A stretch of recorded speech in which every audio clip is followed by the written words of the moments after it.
kukatwa mguu leo Raila amekufa. Kwani walikuwa wanaficha nini? Kifo ya mtu inafichwa.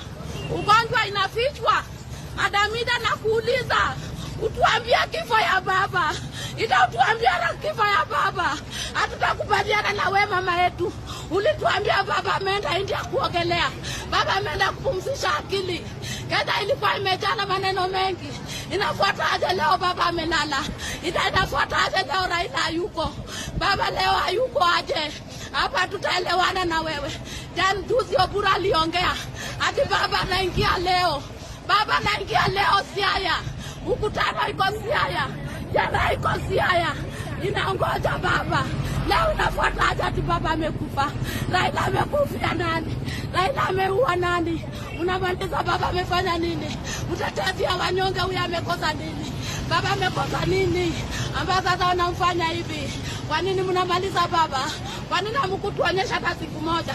Tuone baba ndio huyu amelazwa. Bibi yake alisema vizuri baba ni mzima. Baba ameenda India. Baba ameenda India. Ameenda kupumzisha akili. Inafuata aje leo baba amekufa? Jana kwa gazeti ati baba anaenda kukatwa mguu. Nini walikata mguu aje ndio baba akufe? Na tunajua Raila ako na mguu zake mbili. Kwani mguu ilianza lini? Ilikuwa ugonjwa gani ilishika baba ndiye akatwe mguu? Ilikuwa ugonjwa gani ilishika baba ndiye akatwe mguu?